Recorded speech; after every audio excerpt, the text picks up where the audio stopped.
2. In the bustling world of elite military training, where every day is a test of strength and will, you find stories that are almost too incredible to be true. This is one of those stories.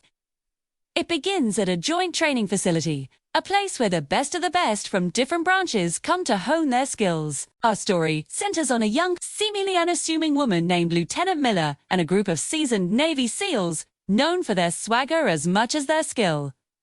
The SEALs, fresh from a grueling exercise, swaggered into the base cafeteria. They were loud, confident, and the undisputed kings of the base.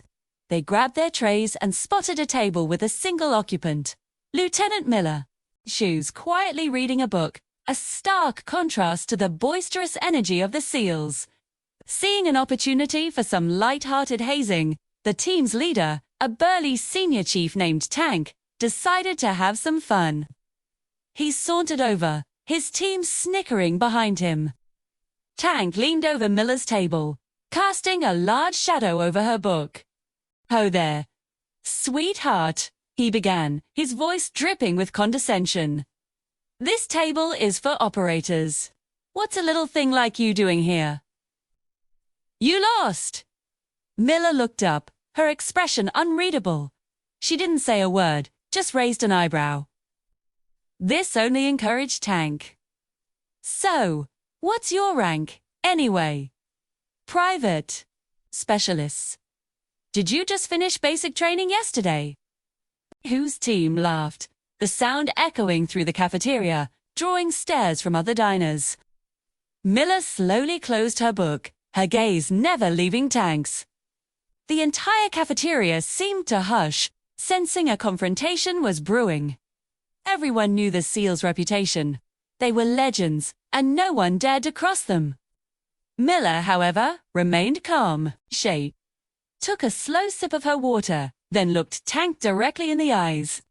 Her voice, when she finally spoke, was not loud, but it cut through the silence like a razor. She said, "Senior Chief, my rank is ma'am. I'm the commanding officer of this entire Joint Special Operations Base. Your next field exercise, the one your team has been preparing for all month. I'm the one who signs off on it. In fact, I was just reviewing your team's readiness report." She paused, letting her words sink in. "And frankly, after this little display, I'm having some serious doubts about your team's discipline and professionalism." The silence in the cafeteria was absolute. You could have heard a pin drop. Tag's cocky smirk vanished, replaced by a look of pure, unadulterated shock. His face went pale. The laughter from his team died instantly. They stood frozen, looking like statues.